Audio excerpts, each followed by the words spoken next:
যিসকল ষ্টুডেণ্ট গুৱাহাটী ইউনিভাৰ্চিটিৰ আণ্ডাৰত BA BC ছেকেণ্ড ছেমিষ্টাৰ FIUGPৰ অধীনত পঢ়ি আছে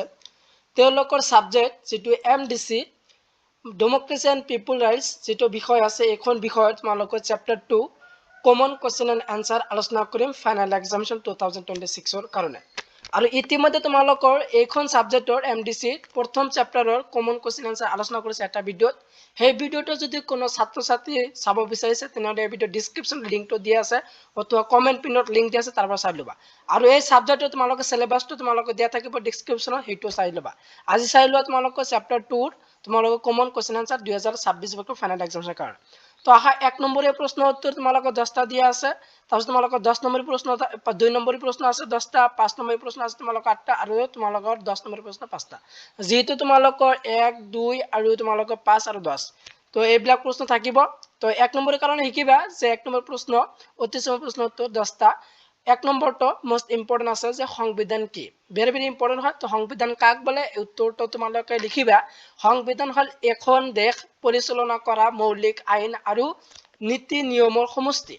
তাৰপিছত 2 নম্বৰতে আছে ভাৰতীয় সংবিধানৰ কোনটো অংশত নাগৰিকত্বৰ বিষয় উল্লেখ আছে ভেৰি ইম্পৰ্টেন্ট প্ৰশ্ন নম্বৰ 2 তো দ্বিতীয় অংশত পাৰ্ট 2 আৰ্টিকেল 5 বা 11 ত দিয়া আছে তাৰপিছত তোমালোকৰ 3 নম্বৰটো আছে ভাৰতীয় নাগৰিকত্ব আইনখন কোন চনত গৃহীত হৈছিল এইটো ইম্পৰ্টেন্ট আছে 1955 চনত কিমান চনত আছে 1955 চনতহে ভাৰতীয় নাগৰিকত্ব আইনখন গৃহীত হৈছিল 4 নম্বৰটো আছে যুক্তৰাজ্যবাদ শব্দটো কোনটো লেটিন শব্দৰ পৰা আহিছে তো এইটো কোন শব্দৰ পৰা আহিছে যুক্তৰাষ্ট্ৰবাদ ফিডাস বা অৰ্থ ইয়াৰটো কি আছিল অৰ্থ সন্ধি বা চুক্তিৰ পৰা যুক্তৰাষ্ট্ৰবাদ শব্দটো লেটিন শব্দৰ পৰা আহিছে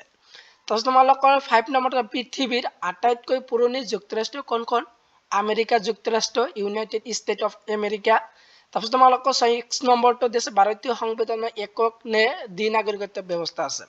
একক নাগৰিকত্ব ব্যৱস্থা যেহেতু ভাৰতবৰ্ষত তোমালোকৰ 7 নম্বৰটো দিছে একক সংবিধান কোন ধৰণৰ চৰকাৰৰ বৈশিষ্ট্য এককেন্দ্ৰিক চৰকাৰৰ বৈশিষ্ট্য 8 নম্বৰটো আছে ভাৰতীয় সংবিধানৰ অভিভাৱক কোন ভাৰতৰ সংবিধানৰ অভিভাৱক উচ্চতম ন্যায়ালয় সুপ্ৰিম কোৰ্ট তোমালোকৰ 9 নম্বৰতে আছে নাগৰিকত্ব বিলুপ্ত হোৱাৰ এটা কাৰণ লিখা তো আন দেশৰ নাগৰিকত্ব স্বচ্ছাই গ্ৰহণ কৰিলে তাৰপিছত তোমালোকৰ হেকৰ প্ৰশ্নটো হ'ল অন মাৰ্কছৰ যিটো হেকৰ প্ৰশ্ন দি আছে তোমালোক কোৱেশ্চন নম্বৰ 10 সংবিধান কিয় মৌলিক আইন বলা হয় তো কাৰণ ই দেশৰ সকলো আইন উচ্চ আৰু ইয়াৰ ওপৰত আন কোনো আইন থাকিব নোৱাৰে তো তোমালোকৰ 1 নম্বৰৰ কাৰণে 10 খন প্ৰশ্ন দিয়া আছে 10 খন শিকি যাবা ইয়াৰ পৰা তোমালোকে কমন পাবা এতিয়া তোমালোকৰ 2 মাৰ্কছৰ কাৰণে কোনবিলাক ইম্পৰ্টেন্ট তো 2 নম্বৰৰ প্ৰশ্ন চমু উত্তৰ 10টা দিয়া হৈছে তোমালোকৰ প্ৰশ্ন তো 2 নম্বৰৰ কাৰণে প্ৰথম প্ৰশ্নটো দিয়া আছে যে নাগৰিক আৰু বিদেশীৰ মাজৰ দুটা পাৰ্থক্য লিখা যদি এই প্ৰশ্নটো আহে তোমালোকে আনসাৰটো লিখিবা যে নাগৰিকে ৰাজনৈতিক অধিকাৰ ভোগ কৰে বিদেশীয়ে নকৰে 2 নম্বৰটো আছে নাগৰিকে দেশৰ প্ৰতি অনুগত প্ৰকাশ কৰিব লাগে আৰু বিদেশীয়ে নিজৰ দেশৰ প্ৰতিহে অনুগত থাকে তো এইটো আছিল নাগৰিক আৰু বিদেশীৰ মাজৰ পাৰ্থক্য 2 নম্বৰটো আছে যুক্তৰাষ্ট্ৰ চৰকাৰৰ দুটা বৈশিষ্ট্য লিখা কেন্দ্ৰ আৰু ৰাজ্যৰ মাজত ক্ষমতা বিভাজন 2 নম্বৰটো আছে লিখিত আৰু অনিয়মীয় সংবিধান এই দুটা আছিল যুক্তৰাষ্ট্ৰ চৰকাৰৰ দুটা বৈশিষ্ট্য 3 নম্বৰটো আছে নাগৰিকত্ব লাভৰ দুটা পদ্ধতি উল্লেখ কৰা তো জন্মসূত্ৰে লাভ কৰা নাগৰিকত্ব আৰু পঞ্জীয়নভুক্ত নাগৰিকত্ব তাৰপিছত তোমালোকৰ 4 নম্বৰটো দিয়া আছে 2 মাৰ্কছৰ যিটো 4 নম্বৰ প্ৰশ্ন ভাৰতক কিয় অৰ্ধ যুক্তৰাষ্ট্ৰ বলা হয় আৰু উত্তৰটো কি দিয়া আছে কাৰণ ভাৰতীয় সংবিধান যুক্তৰাষ্ট্ৰ আৰু একক নাগৰিকত্ব দুয়োটা ব্যৱস্থা সংমিশ্ৰিত দেখা যায় তাৰ কাৰণে কি ভাৰতবৰ্ষক অৰ্ধ যুক্তৰাষ্ট্ৰ বুলি কোৱা হয় আৰু 5 নম্বৰটো সংবিধান দুটা প্ৰধান কাৰ্য লিখা ভেৰি ইম্পৰ্টেন্ট 2 মাৰ্কছৰ কাৰণে চৰকাৰৰ অংগসমূহৰ ক্ষমতা নিৰ্ধাৰণ কৰা নাগৰিকৰ মৌলিক অধিকাৰ সুৰক্ষিত কৰা 6 নম্বৰটো আছে সু নাগৰিকত্ব দুটা প্ৰতিবন্ধকতা লিখা তাৰপিছত তোমালোকৰ 7 নম্বৰটো আছে যে নমনীয় সংবিধান কি 8 নম্বৰটো আছে প্ৰাকৃতিক নাগৰিকত্ব কাক বোলে 9 নম্বৰটো আছে অপৃথীয় নাগৰিকত্ব কি হেকৰটো হল ক্ষমতাৰ পৃথকীকৰণ নীতি কি চৰকাৰৰ তিনিটা অংগ বিধানমণ্ডল কাৰ্যপালিকা আৰু ন্যায়পালিকা ক্ষমতা পৃথক কৰি ৰাখে এই তিনিটা আছিল ক্ষমতা পৃথকীকৰণ নীতি তো তোমালোকৰ 2 মাৰ্কছৰ কাৰণেও তোমালোকে 10 খন প্ৰশ্ন দিয়া আছে 10 খন শিকি যাবা ইয়াৰ পৰা তোমালোকে কমন পাবা এইটো আছিল সেকেন্ড সেমিস্টাৰৰ MDC democracy and people rights এখন বিষয় আছে এইখন বিষয়ৰ তোমালোকৰ কমন কোৱেশ্চন আনসাৰ 2026 ৰ ফাইনেল এক্সাম কাৰণে যেহেতু তোমালোকৰ এই মাহত আৰু তোমালোকৰ অহা মাহতে ফাৰ্স্ট উইকত তোমালোকৰ MDC সাবজেক্টৰ এক্সাম হ'ব এতিয়া তোমালোকৰ 5 মাৰ্কৰ কাৰণে কোনবিলাক ইম্পৰ্টেন্ট হয় 5 নম্বৰৰ প্ৰশ্ন উত্তৰ 8টা 8খন প্ৰশ্ন দিয়া আছে 5 নম্বৰৰ কাৰণে ইম্পৰ্টেন্ট যে 1 নম্বৰ আছে সংবিধান এখন দেশৰ মৌলিক আইন হিচাপে কিয় গুৰুত্বপূৰ্ণ ব্যাখ্যা কৰা ভেৰি ভেৰি ইম্পৰ্টেন্ট 2 নম্বৰটো এখন বহুত্ববাদী সমাজত যুক্তৰাজ্যবাদৰ প্ৰাসংগিকতা আলোচনা কৰা আদৰ্শ নাগৰিকৰ গুণসমূহৰ আলোচনা কৰা হে 4 নম্বৰটো আছে ভাৰতীয় যুক্তৰাষ্ট্ৰৰ এককেন্দ্ৰিক বৈশিষ্ট্যসমূহ কি 6 নম্বৰটো লিখিত আৰু অলিখিত সংবিধানৰ মাজৰ পাৰ্থক্যসমূহ আলোচনা কৰা 5 নম্বৰত নাগৰিকত্ব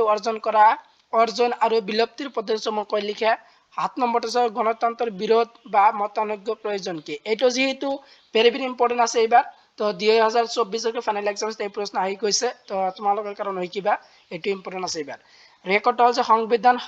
সংশোধন পদ্ধতিৰ ওপৰত এটি সমুদ্ৰকা লিখা এই 8খন তোমালোকৰ 5 মাৰ্কছৰ কাৰণে দিয়া হৈছে 8খন কি যাবা এতিয়া তোমালোকৰ 10 মাৰ্কৰ কাৰণে কোনবিলাক ইম্পৰ্টেন্ট হয় 1 নম্বৰ যুক্তৰাজ্যবাদ বুলিলে কি বুজা ইয়াৰ বৈশিষ্ট্যসমূহৰ বিস্তৃতভাৱে আলোচনা কৰা 2 নম্বৰটো আছে নাগৰিকত্বৰ ধাৰণাটো ব্যাখ্যা কৰা ভাৰতীয় সংবিধানৰ নাগৰিকত্ব সম্পৰ্কে কি ব্যৱস্থা আছে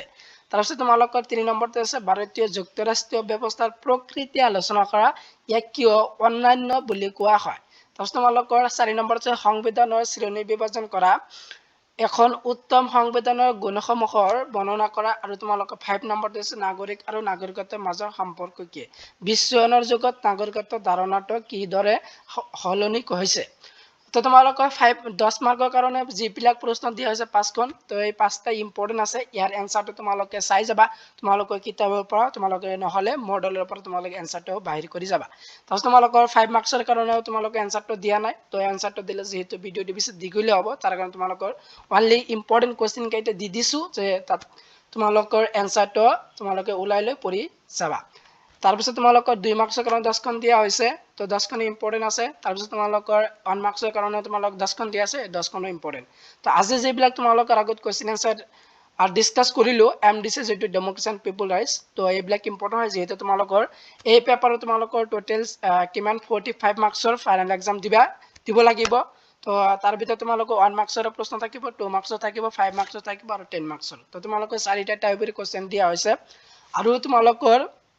এইখন বিষয়ৰ যদি প্ৰথম চ্যাপ্টাৰৰ ইম্পৰ্টেন্ট কোৱেশ্চন আনসাৰ লাগে যেহেতু ইতিমধ্যে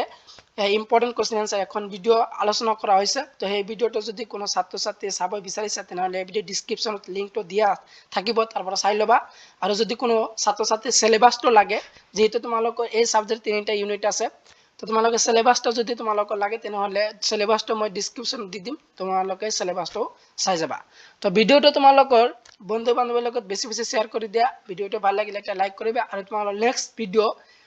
কোন বিষয়ৰ ইম্পৰ্টেন্ট কোৱেশ্চন আনসাৰ লাগে ফাইনেল এক্সামছৰ কাৰণে তো কমেন্ট কৰি জনোৱা তো ভিডিও যদি কিবা বুজিবলৈ অসুবিধা হৈছে তেনেহলে কমেন্ট কৰি জনাবা